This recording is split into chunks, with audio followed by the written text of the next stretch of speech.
Hi guys, welcome back to Adapt. So I had a few things to talk about. It's been a little bit since I've posted. One thing is I've been to a lot of doctors recently. Yeah, it's not broken or anything like that. I can't remember what it's called, but pretty much like the tendons inside my thumb are swollen, and so I have to reduce the activity I use with it. And if it's not better in a month, then I have to see an orthopedic doctor to get it fixed, which is going to suck. But other than that, I've been okay. So the first thing I want to talk about was friendships, specifically like when a friendship goes into a relationship. So I am getting married in May, and I have a big pet peeve about my fiance. It's not like a deal breaker or anything like that, obviously. I've been with him for nearly 8 years, so yeah, but the pet peeve has to do with him being crabby. So you guys may know or may not know, especially if you've been with someone for a long time, but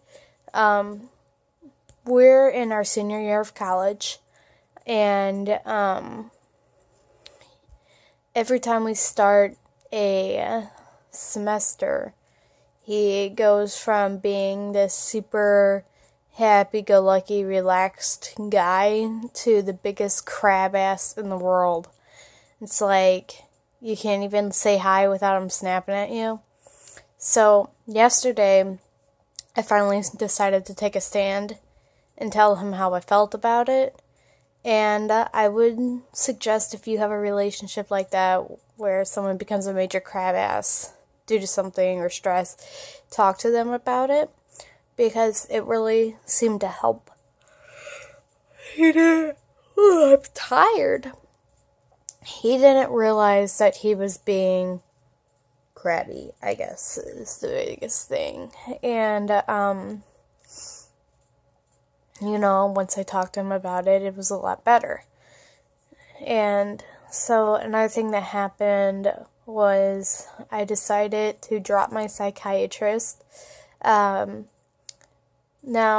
if you don't know, I'm not sure if I talked about it a whole lot, but I have anxiety and depression and PTSD and then ADD on top of all that.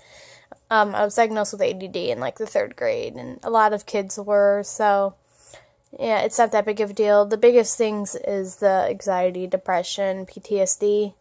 I was abused when I was younger, and so that's kind of where it all comes into. So this year I decided to start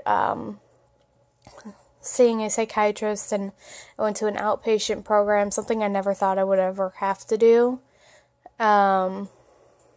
And I think a lot of people think that it's this really scary place that, my image of a hospital when I first went in, because I was having suicidal thoughts, I went to the hospital and I told them how I was feeling, and immediately I got put into scrubs, right? And here I'm thinking that they're going to send me off into some Silent Hill kind of situation. I'm going to die. But at first it did seem like that. The emergency room wasn't really equipped for people that need psychiatric help, I guess is the best way to put it.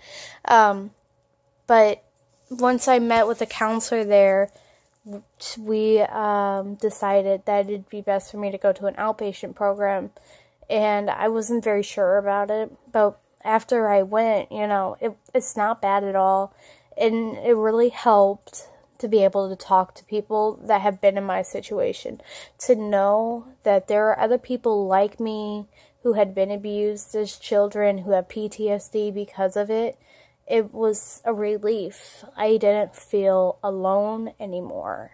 And so if you're in that stage where you're struggling on whether or not to go get help, I would suggest, maybe not going to the emergency room, but start calling around, because it's really not all that scary.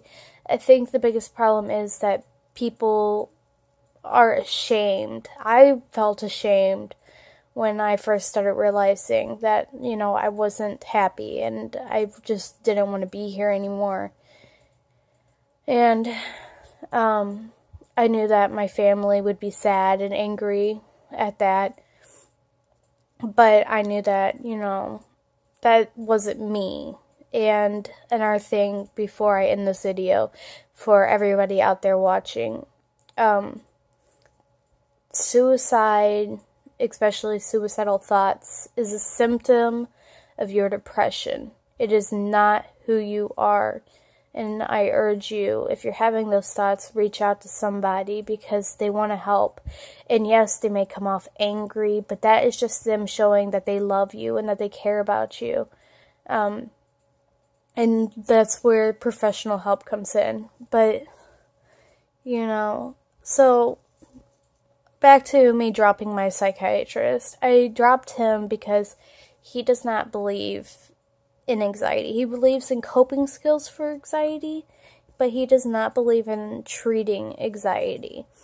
And I have major anxiety, especially because I'm pretty sure I talked about this in the last video with my PTSD. It makes it really, really hard to keep my anxiety under control. And so I dropped him, and my primary care doctor, physician, has taken over my meds for now. And so now I'm kind of a little stressed because I have to find a new psychiatrist that will help me with my needs. So that's another thing. Make sure that if you're seeking help, make sure you are standing up for yourself. Don't let the doctor intimidate you.